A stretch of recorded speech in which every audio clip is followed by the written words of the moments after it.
We've got a few questions coming in already. If we don't answer those, we'll circle back to them when we get through the formal presentation. Mhm. So first, a little bit about SOPEC and who we are. There's some fun images here. We're going to get to them later in the presentation, but we are a council of government. That means that we are subject to regular audits. Our meetings are open.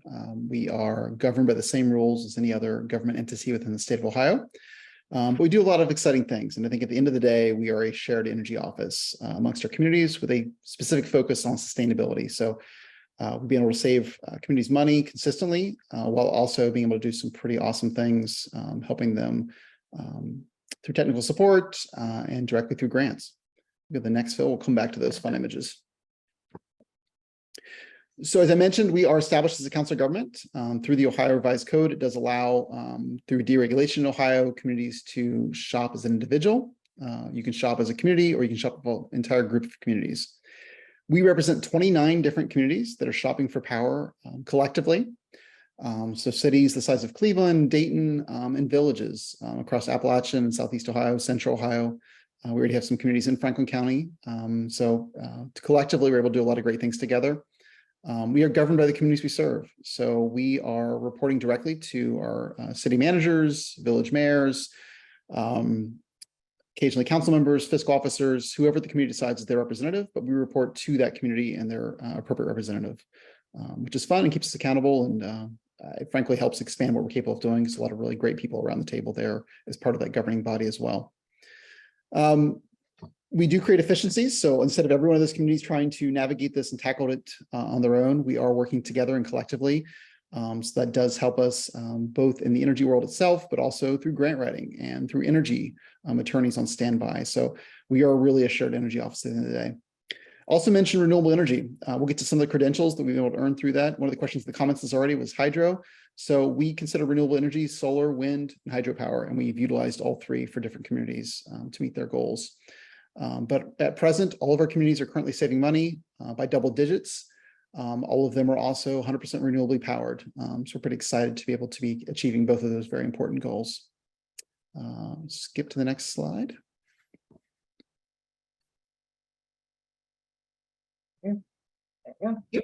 Yep. So we are governed by two different governing bodies. Our supreme governing body is our General Assembly. So every single community has a voice at that table.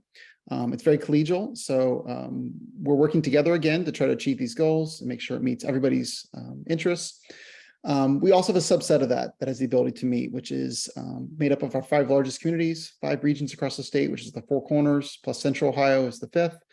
And then 5 at large. And our at large include folks who wouldn't qualify otherwise. So it may be at present some village mayors who are very active. Also includes folks who are executive directors of other public agencies like us. For instance, the former head of the Ohio EPA, some board members who now serves as executive director of a water conservancy district. That group meets at least quarterly if it's not superseded by the General Assembly, who has to meet at least annually. So at present, the General Assembly is the more frequent meeting body. I mentioned 28. We actually added another last week. So we're actually at 29 now, but you'll see we're spread across the state, firmly rooted in Southeast Ohio from origins, but have been rapidly expanding across the state of Ohio last several years. So we're very excited about the interest in renewable energy and the services we can work on together. You've put us all together, we'd be the 2nd largest city in the state of Ohio with our combined buying power, which is pretty exciting. All right. We also have a relationship with AEP Energy. So I mentioned our extended team that includes AEP Energy and their team of experts and customer service. We are their selected aggregator statewide for any new community coming online. So that's a really robust relationship. I will say with that, with the long-term arrangement with them and contract, that we do have mechanisms in our contract that keep them honest. So there's competitive bidding processes as they procure power for us to make sure we're getting a fair and good price. It does enable us, though, to be very nimble and flexible in the market. Having an established relationship and contract, we can price our communities and bring them online when it makes sense from a market standpoint, not an arbitrary day that we've picked, trying to run an RFP, for instance. So we're in essence using them to do that competitive market piece within that. And we get daily pricing to watch where the market trends are from them accordingly, as well as watching other market indicators ourselves. We're doing our own research there at the same time. But just to make sure, not to put you on the spot, but to make sure that you cover it. We've gotten a lot of questions about what's the difference between AEP that we currently have our bills through? And Yes. what's EP energy? That's a fantastic question. So aggregation is meant to control the generation portion of your electric bill. So in Ohio, you have a different, if you look at your bill, if it's currently with AEP Ohio, you will see that it all falls under that umbrella. You have the ability to shop for the generation portion of your bill. And one of the options for that is aggregation programs. They can move the entire community. And again, there's certain folks who are not going to be included in that. We'll get to that specificity. If we don't, we'll come back to it. But AEP Ohio versus AEP Energy is a separate company. They do have a corporate structure that's shared together, hence the familiar name and shared logo in large part. But AEP Energy is the competitive retail portion of AEP Ohio's corporate family of companies. So it is a separate entity.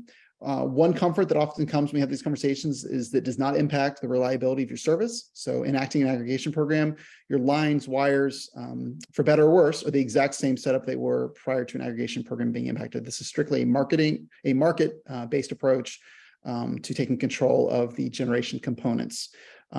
So as utilities themselves are actually spinning off generation assets, they're procuring power, we're procuring power for you instead of relying on them to set the default for the community at large. So it's confusing and wonky. We can come back to that for additional questions, but there is a really important distinction there. And just to mention what Luke means by generation too, that's also could mean your supply. Your supplier can change with this portion. Yep. We view ourselves as part of our communities we serve. So we're actually already a member of the Tri-Village Chamber of Commerce. We already serve Marble Cliff, have now for a little while, and they're actually saving, I believe, at present, roughly 40%. I don't have that number right in front of me, but somewhere in that range, roughly, estimated savings against the standard service offer. And when I say standard service offer, that's what you're getting with the utility by default if you do nothing. So if your community has no aggregation program, you've never shopped for power, that's what's called the standard service offer. So as part of an organization that is a government entity and also believes that sustainability goes beyond energy, we're actively engaged and partner with many groups across the state of Ohio, including local chambers of commerce, but also groups like Heritage Ohio, which does historic preservation work, Green Energy Ohio, which does a lot of policy work, Solar United Neighbors, who does local community solar co-ops. So you'll see a lot of familiar names hopefully there. And if there's other groups we should be partnering with, we definitely would love to talk to them. But we want to be part of that ecosystem of folks who are working towards a broader sustainable future. The grid itself, this is kind of a fun map. We're going to get wonky for a second here, so apologies up front, but we are in what's called the PJM, and there's a slide about that next, but we are in what they consider to be the largest machine in the world. So this is a pretty quick overview of the basic infrastructure of how the wires all tie together in the United States. So when we refer to the grid, we're referring to the lines and wires. That is not impacted by an aggregation program at all. We're in fact working to bring new assets online, but the reliability is a completely separate component that will not change. Go to the next one. Yep. And this gets into, so community choice aggregation. This is the piece of legislation that we have within our energy regulations in Ohio that allows us to shop for power. So Ohio has taken advantage of it more than a lot of states. We have a very robust aggregation program in the state. Over 400 different communities with different brokers, different government entities have enacted aggregation programs. But we're one of a number of states across the United States that have enacted this program, and Ohio's has been around for a couple of decades now. So it's not a new concept. So we're excited to be able to hopefully bring it to your community as well. Next. And again, lines, wires don't change. This breaks out a little further graphically of electricity versus delivery versus the actual customer. So we are helping determine what power is coming to your home, not managing the lines, wires, or how it's getting there. Next. All right, and there's a representation. This actually is a somewhat incomplete map, just based on some of the ways that they've captured the data. But as you can tell, it's pretty clear that there's a lot of folks that are utilizing aggregation across the state. I will say it's also become very popular in recent years as the price of energy with the standard service offer has gone way up. So a lot of communities that may have had a dormant program, like Dayton, who've previously served, or do serve actually, reactivated an existing legislation, reactivated their program to take advantage of those savings opportunities. And they saved about $11 million as a community last year against the shared services or standard service offer, excuse me, by reactivating their program. So we talked about who's in the program. Let me talk about who would not be included. This is where we get a lot of questions as well. I'm happy to answer more about this. So if somebody is presently in a PIP program, so this is a payment income-based program that you can register for, you will not be impacted by aggregation. You are excluded by law from being in the program because you're already in a program where it's bundling it together. Anybody who's shopped for power previously. So if you are in an active contract with another supplier, if you've went to apples to shop for power yourself, you have to proactively come back into the program. So you would have to call in, and you're definitely welcome to do that. But if you think that our rate is better than what you've been able to procure yourself, we welcome you in with no penalty coming or going for our programs. If you've called the PUCO to be permanently placed on a do not aggregate list, you will not be included with the program. And then there's a maximum threshold. So large industrial customers, by the nature of the law, are not able to participate in aggregation programs. There are other programs they can participate in, but aggregation is limited to folks that are considered small businesses and residents. So yeah, and then again, if you opt out, we do not charge an early termination fee. There is a letter that goes out as part of the process. It has a 21-day window of notification before you are enrolled in the program. So anywhere within the 21 days, if you call in, fill out the form, you will not be enrolled in the program.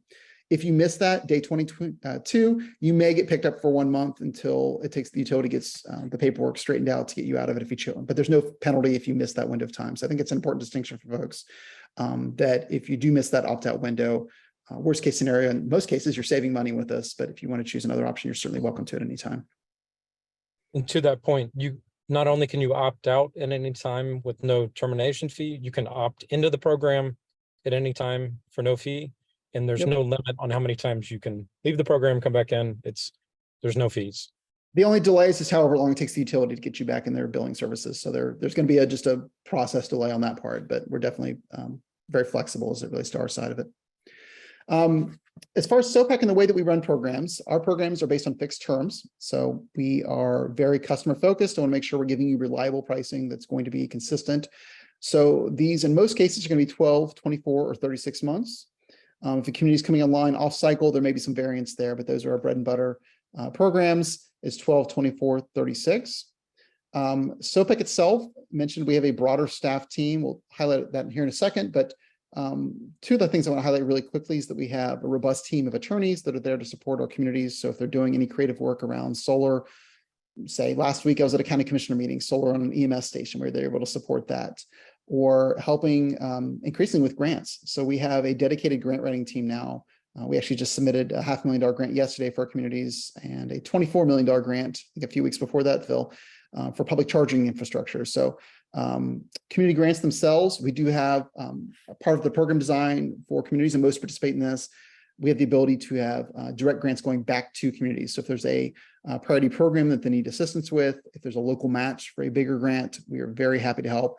A lot of times these are energy efficiency programs where we're able to provide the support for bridge capital, or sometimes it's the local match. It may be thinking a few years ago, we had a $40,000 grant for local match requirement for a $300,000 grant. That's good math. That's good leveraging of resources, and we're happy to be part of that. SOPEC invests back in its communities, both through staff and resources. So the dollars are going back through grants, but we're also very present physically there. So we want to be part of that ecosystem of helping communities really move forward in energy policy, and being just another resource, depending what the need is of a given community, but being there as a resource to help them expand what they're already able to do. We're also working active with our communities on solar RFPs. So this is in a couple ways. We partner with some groups for residential. Solar United Neighbors I just mentioned a moment ago, we are actively a partner with them on many solar co-ops for residents. And we have net metering as part of our aggregation program, which mirrors AP Ohio's program. We also help our municipalities put solar together. So helping village halls, helping water systems investigate solar, so they don't have to have those resources in-house. We're able to investigate and provide that unbiased opinion. So we can look at it and let them walk through vending contracts and RFPs to help them sort through what they should consider and what some opportunities may be to save money through that. We just recently assisted the city of Athens with a 2.1 megawatt array on their sewer plant. That actually completes solar on the sewer plant, solar on the water plant, and we actually provided a grant for battery backup on the water plant as well. So I think that's the future for a lot of these communities, and it's a really great move, not only for sustainability, but also for resiliency. We're helping really stabilize the community's critical assets in the event of a derecho or other disasters, and also helping them save money long-term to where the city budget's going further. We also have legislation if communities are interested in helping them deal with folks who may be knocking on doors. We have legislation for them to provide a permitting process so that folks can register if they're going around asking folks to sign up for a given program. So you know who's in the community and what they've been asking folks. All right, next.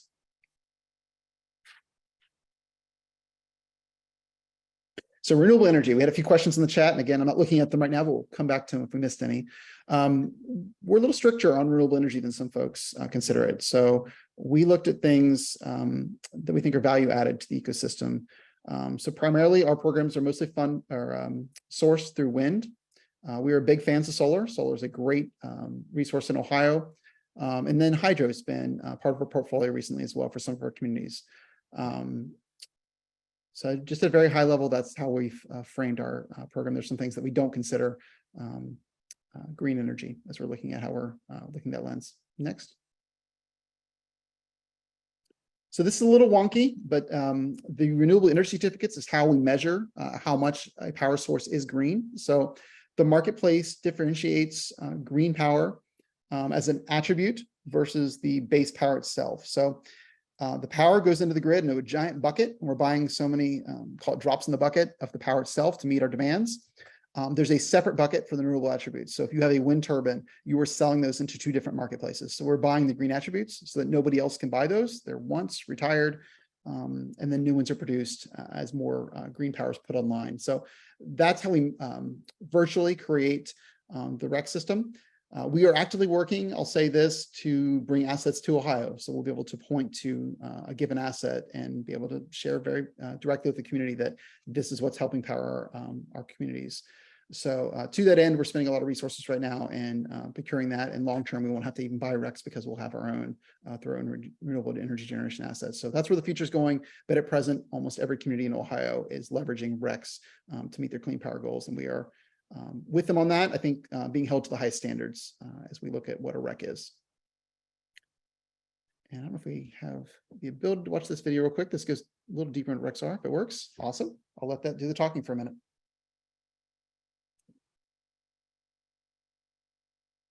Oh, we're missing the audio. I think audio.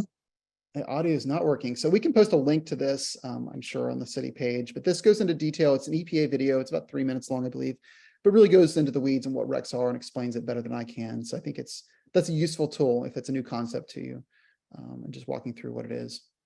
But we can skip over that. Yep, let me go back to the presentation here. Sorry. There we go. Awesome. So with the RECs that we're buying, I mentioned we buy for most of our communities, really, they're all quality RECs, but most of them also qualify for this award. So there are currently 20 EPA clean power communities. This recognizes the highest standards for what a community is sourcing from green power. And there's a process to fill out paperwork to credential up. So you have to do that as well. We actively do the application process with our communities and support that work. So there are 20, all 20 of them are SOPEC communities at present. So we're very proud of that. There are about 100 nationwide. So we represent a significant portion of those communities. Not only are saving money by double digits, but also getting recognition at the national level for clean power, which I think is pretty great. Additionally, we also support communities and either acquiring SolSmart. Upper Arlington is ahead of the curve on this one. You guys have already, I believe you actually the first SolSmart Gold community in the state of Ohio, which is phenomenal. So we'd love to add you guys to this list. We're helping communities reach that themselves. So we are actively working on many communities helping them reach that same. And this is a public review. So again, accolades to your community for doing this. But it's a public review of codes as it relates to solar, making your community solar friendly and solar ready. So this is us doing a lot of the red tape cutting to make it easier for folks to do solar on their own business or home. We can skip over this pretty fast. My background's in solar, so I have a special passion for it. But as we're working on developing these projects, we have a lot of in-house expertise, Phil and myself both. Some real-time examples of pricing. So this is where we stand at present. I mentioned we are beating the market. You'll see some of these communities have much more significant savings than others. We don't like to gamble when it comes to pricing either. So if we see savings on the board, particularly double-digit savings, we take those opportunities. The market did have a significant drop this spring. So a lot of the communities that we've locked in with are now saying 30, 40%, which I think for any commodities, pretty absurd savings. So we're very happy about that. Cleveland is presently saving about 44% versus your standard service offer. So these are real savings in folks, real pocketbooks, and that's important to us.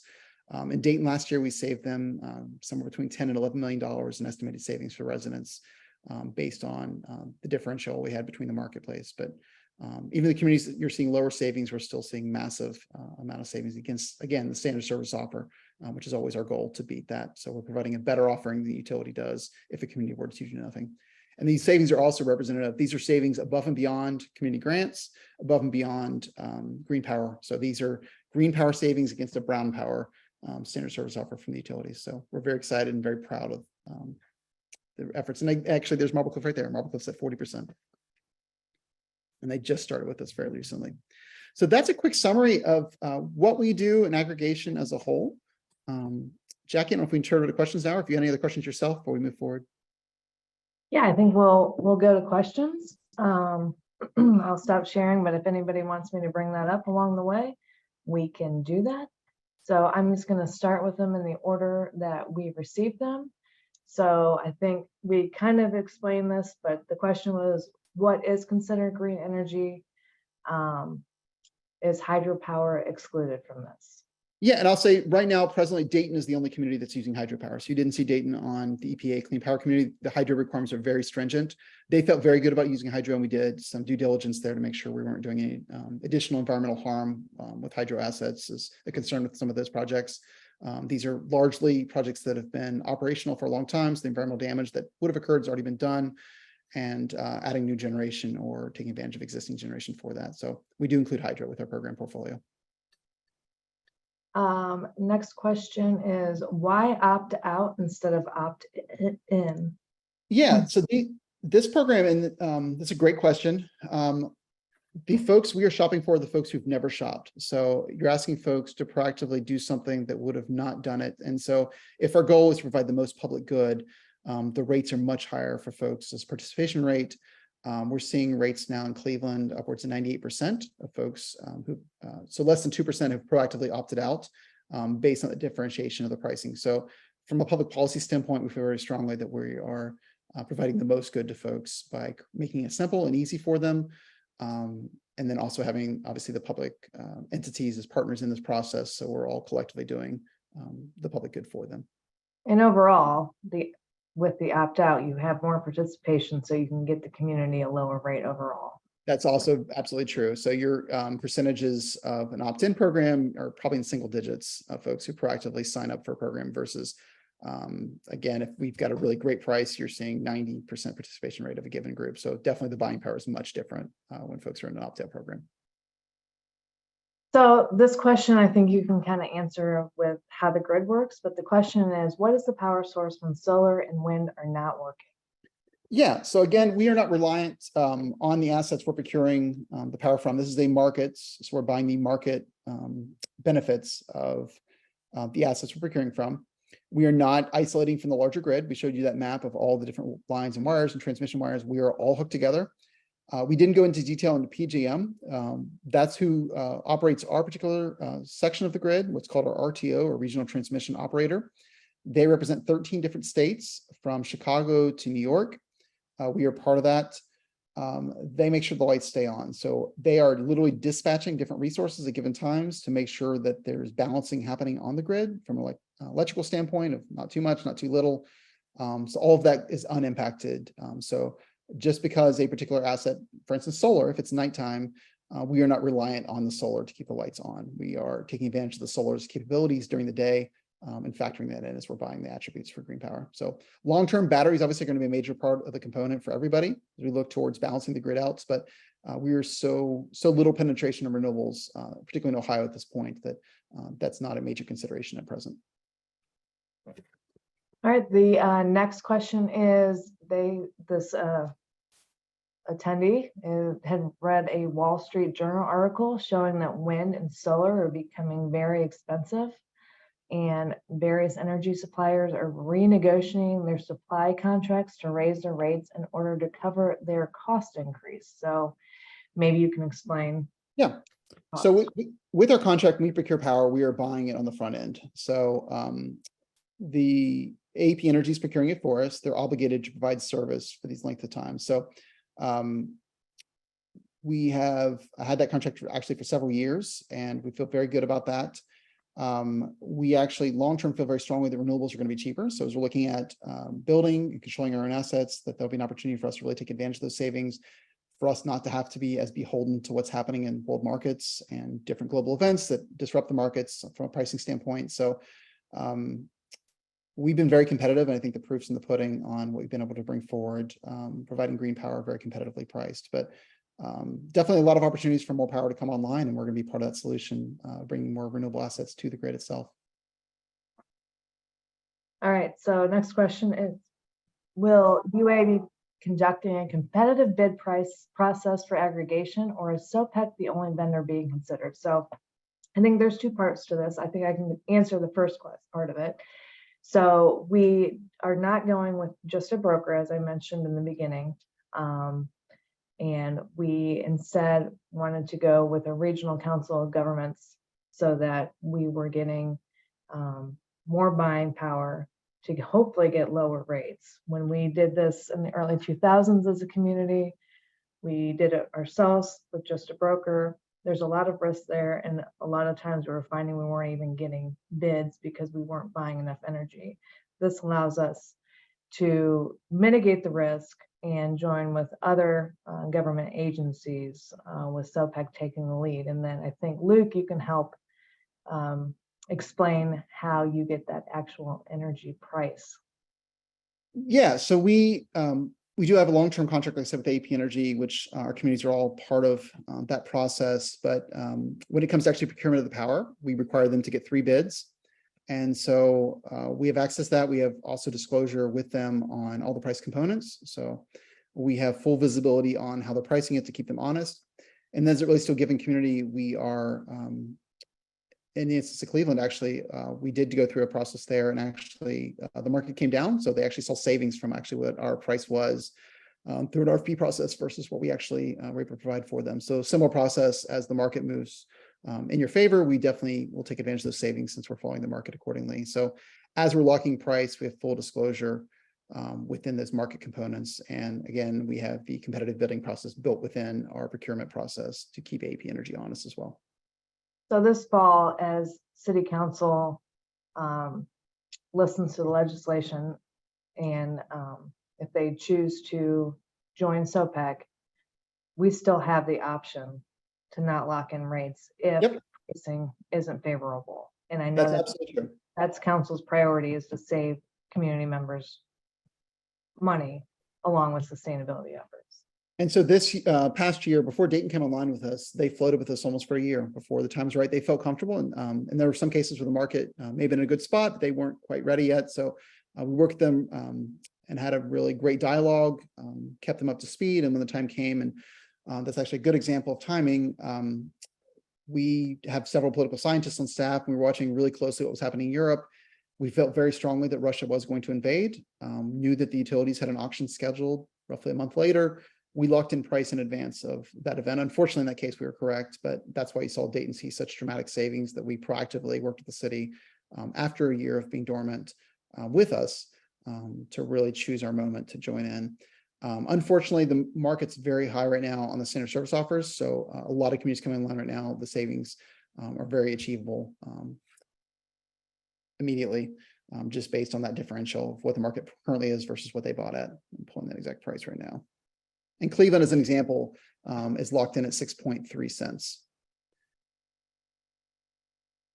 The next question, and we've kind of answered this, but we'll just make sure that we are addressing it, is will this be mandatory or optional? Will all residents be pulled in and then have to opt out? So it is, it depends how you look at it, I guess. So the default is if folks have not proactively signed up for a do not aggregate list, if you do not have an outside contractor, you will be opted in the program. And again, even if that's the case, you still have that 21 days once the letter is received at your home or business that you can call in. I think it's about a 1-minute phone call that I don't want to participate in the program. So that is the default setting, but folks can either proactively on the front end or after the fact decide not to participate if they choose not to. Again, at no cost. and after 3 months I'm in the program, I don't want to do it anymore, I can opt out and nothing bad happens to me, right? Yep. Next question is, how will residents be protected against marketplace price rise? So I think that's one of the beauties of aggregation. So if you were to shop for power on your own, there may be some offers that sound really great on the front end, but if you don't read the fine print, and this is a really wonky space, it's very easy to sign up for a program that has an introductory rate. And before you know it, a month later, your rate may have tripled or quadrupled. So with aggregation, we have a very flat rate. We know what the savings are and what the rate is. So folks are going to be seeing consistent pricing for the duration of that term of power that we've locked in for, whether it be 1, 2, 3 years. The next question is kind of a statement, but concerned about senior residents in UA not completely understanding and having difficulty with opting out if they want to. Yeah, so that's one of the populations that we feel really great for this program. It does provide folks the opportunity to participate at very little interaction. So there's little time investment.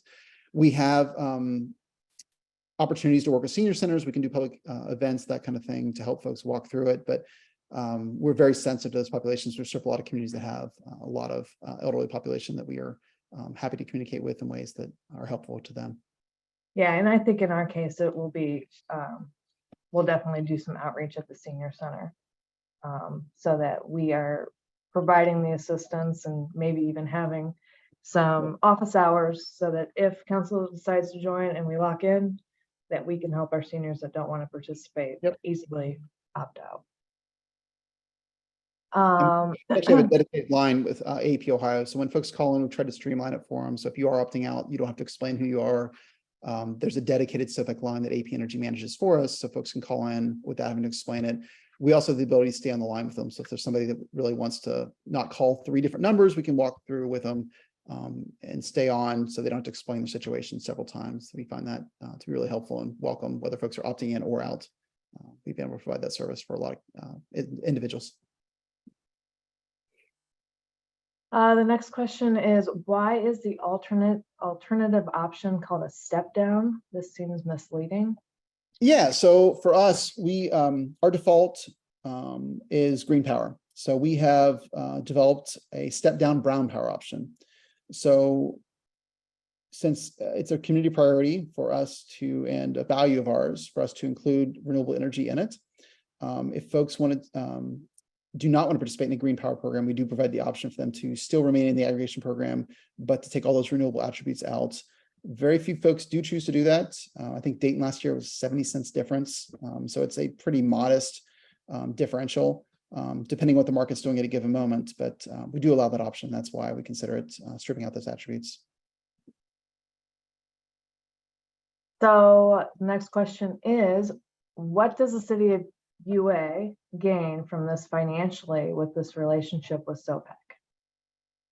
So that's going back to the question on RFPs. That's one of the reasons that the process can go through an RFI or other stuff. So we do not receive compensation from the city directly. SOPEC is providing a service. The benefit to the residents, we've already spoke to, it'll be in real savings if we've done our jobs correctly, to where folks are seeing the benefit and ultimately all the benefits that come from moving forward with clean energy. Additionally, there are opportunities for community grants. So that's a very prescripted program. The way that works is that 70% of those grant dollars go directly back to the communities on a per meter basis for them to apply to programs that matter for them.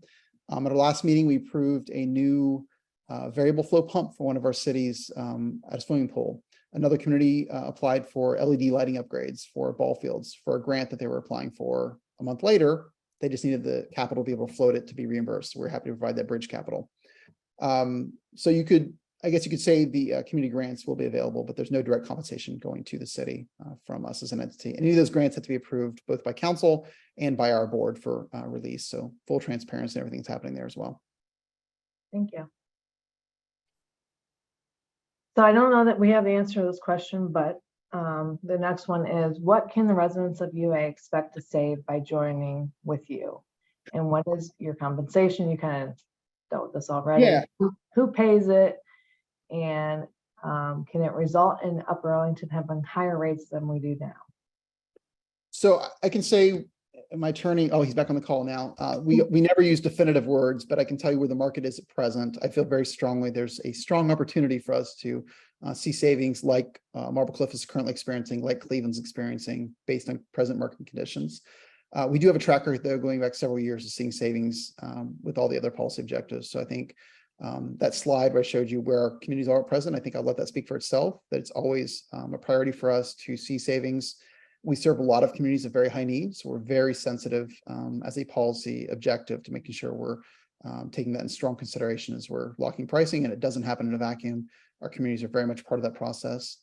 There's another part to that question I missed. Oh, what is your compensation? Oh, So yes. Yep. So operates. SOPEC is it's embedded in the rate itself. So SOPEC, it's on a 0.00 basis. So we're the tenths of a cent embedded in there. And if we've done our jobs correctly, you're seeing those savings, and that's embedded in the rate. So that's how our organization is compensated for the work it's doing.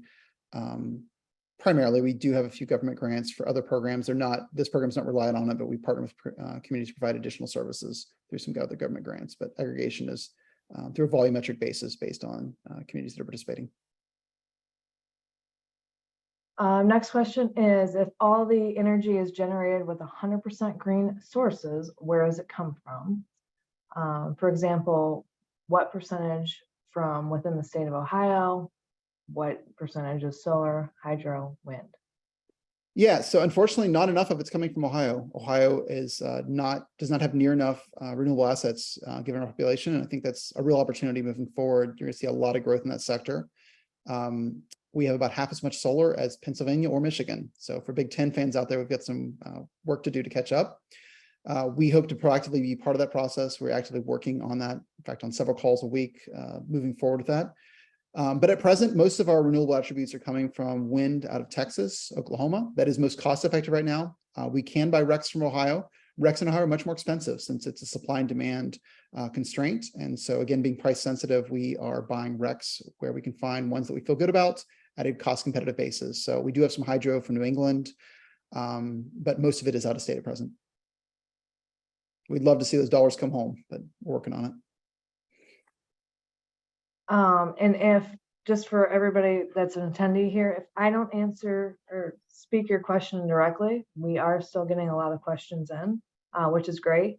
But I can either post them to frequently asked questions, or you can send me an email directly. I will type my email in the chat box, but we'll keep going with questions for now. But I'm just going to kind of skip over some of the ones that we've already kind of answered.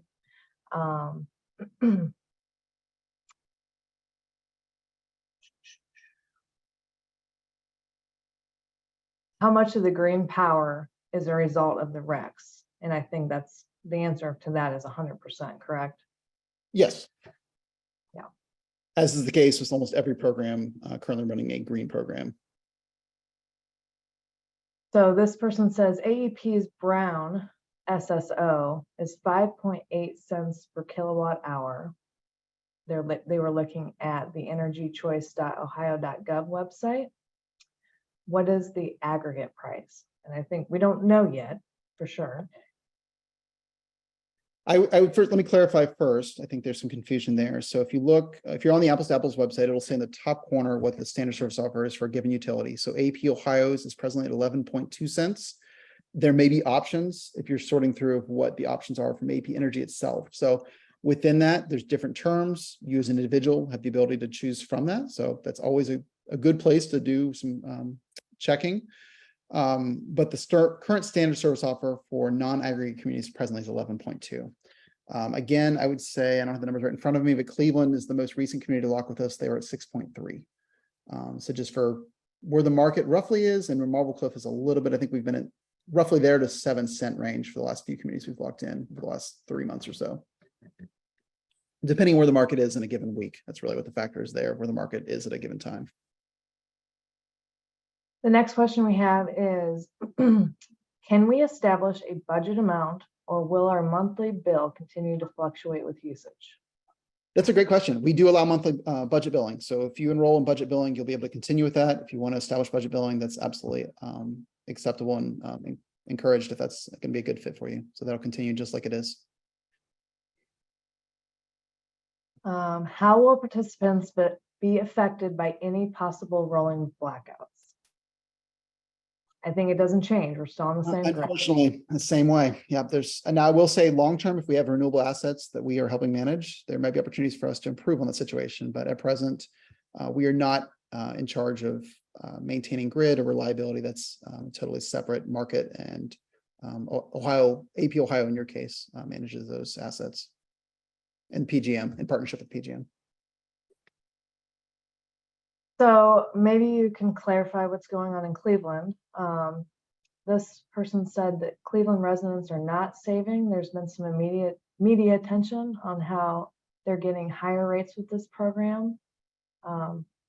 So that's if you're looking through and they're probably confusing with another entity. There was another aggregator that served them last year, and Cleveland actually left that aggregator to join us. So we are very much saving residents money. There was a delayed start in that program when the city, between them choosing the aggregator, so there was a short period of time between the program going live. So that may be what they're referring to, but they're probably referring to some news press from last year where the previous aggregator was not in a good situation with pricing. Go ahead, Phil. To clarify, Cleveland left that other aggregator and then ran an RFP process. Right. And after that process, they then selected SOPEC. Correct. Okay, thank you. Is SOPEC currently soliciting other communities such as Grandview Heights? Constantly. So we are growing rapidly. Phil and I are both in different locations. We were in a meeting last night with the community. So we are always actively growing. In fact, our team is growing as well. So we are expanding to meet the needs of those communities. So we absolutely want to keep growing the bundle larger and larger and help doing the most good we can. And frankly, building those other tangential assets we talked about, grant writing assistance, legal assistance. The more we have, the more we can provide to our communities as other benefits. So, yep, always. So as a community, why can't we go to AEP Energy directly? What benefit does it serve to have SOPEC as the middleman? So some of our communities were doing that a few years ago, and we were able to use our combined buying power, combined ability through our attorneys to negotiate a better contract, and some of them actually saved about 13%. A few of them that were with AP Energy by themselves in recent years. So there is a shared benefit both in legal assistance and competitive buying power to put combined resources together. So some of our largest cities are pretty large on their own, but when you put everybody together, we are a very large entity.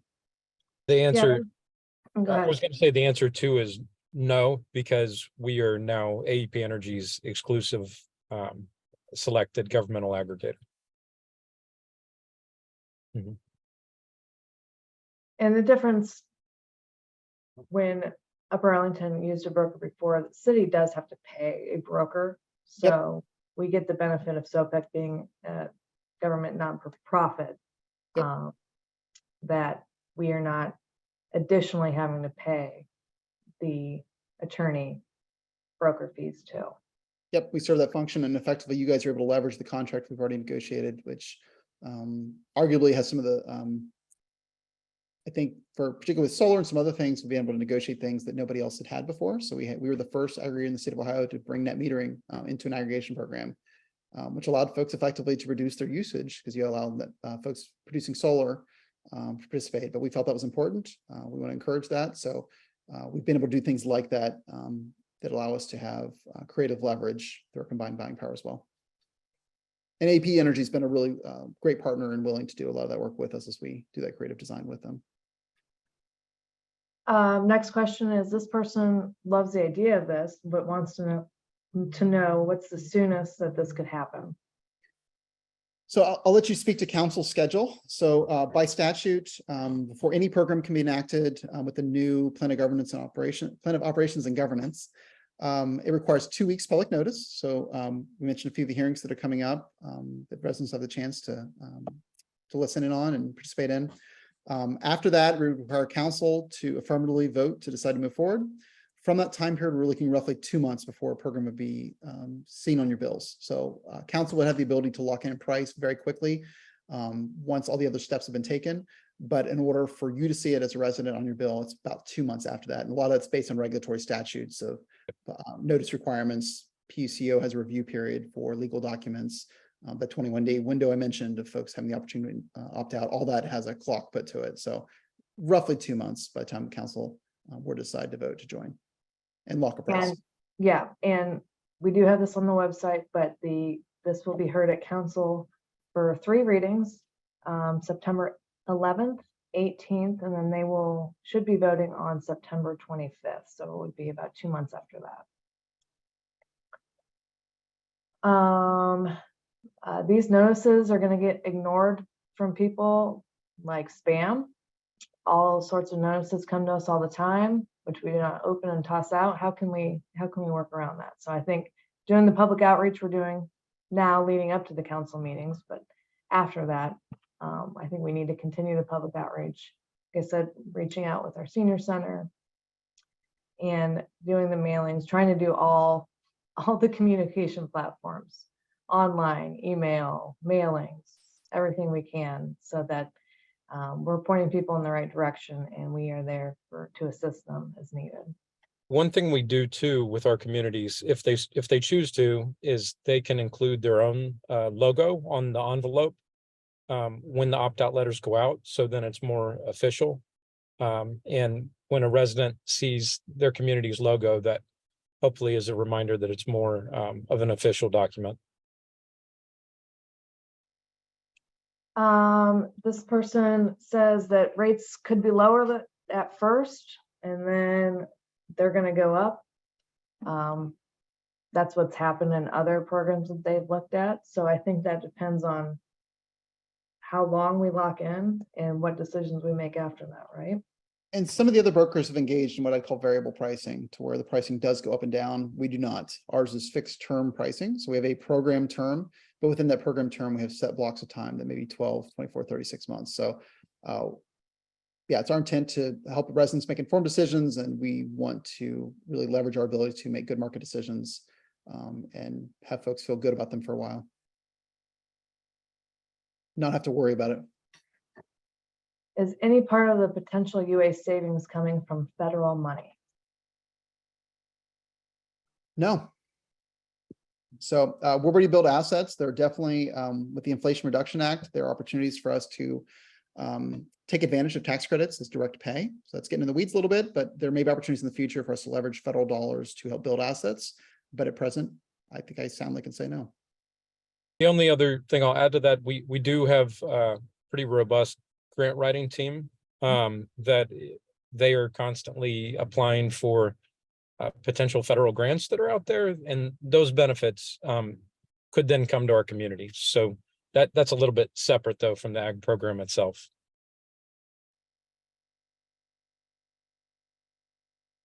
So follow-up question is, you show significant savings over SSO, but what is the comparison to the current negotiated rate by UA? So the city is not aggregating currently, so we don't have a current negotiated rate. It's just what you're being charged directly through AEP today, right? And then another question is, how long is the price locked into? And SOPEC will give us guidance on what the market's doing, when's the right time to lock in, and how long they think that we should lock in that rate, depending on how they foresee the market to be going and what they're seeing at the energy auctions, right? Do you guys happen to know what the city of Columbus is doing? They have a private broker. That I'd say that I think they are competitive with us this year. Last year we were significantly below, but I think this year they may be slightly cheaper than some of our programs. It depends which program you're looking at a given moment, but they're 100% renewable as well. I can't speak for them, but they've also made a commitment for 100% renewable in their program. Now, Phil, if you have anything else you want to add there, but. No, I don't believe so. I don't, I'd have to look and see what their rate is right now. I know some of our programs are a little above it, some are below it. Yep. So, but it's a good program too.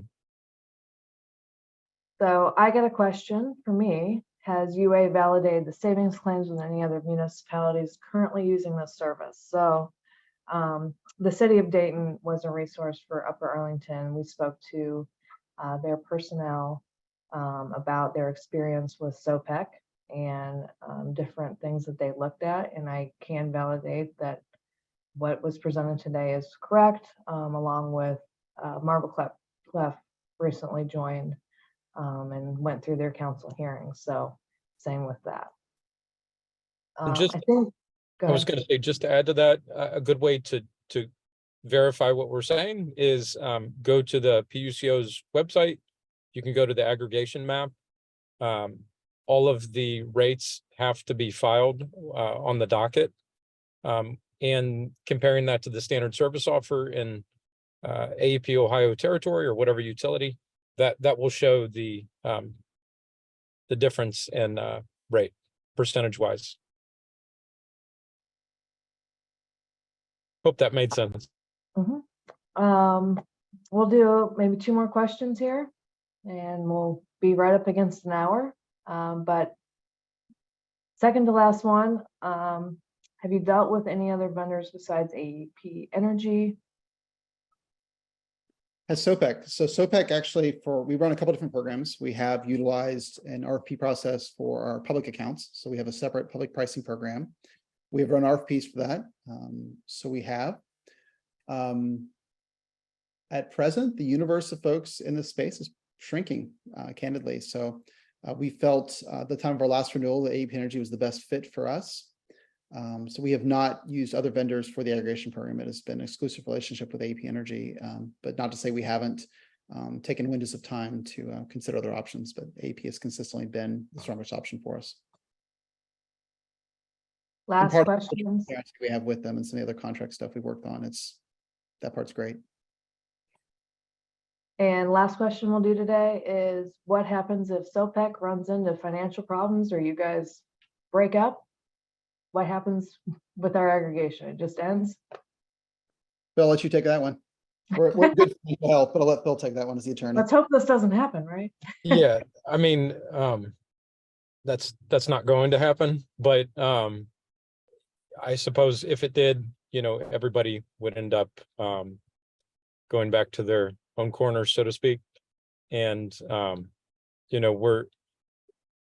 bylaws are pretty clear that they protect our communities against anything like that. But we're very careful with our budgeting to ensure that doesn't happen. So. All right. And SOPEC's stronger than ever right now. So. Well, I want to thank everyone for joining us today and jumping on here to get a lot of your questions answered. Like I said, we have more community meetings and information sessions coming up. I put my email address in the chat. Again, it's jthiel. It's JTHIEL @uaoh.net. So if you have additional follow-up questions, I will either answer them or I will get answers for you. And I want to thank Luke and Phil for your time today and helping our community get answers and understand what was going on. So thank you so much. And thanks everyone for your time. Thanks, everyone. Thanks, Bye. everybody.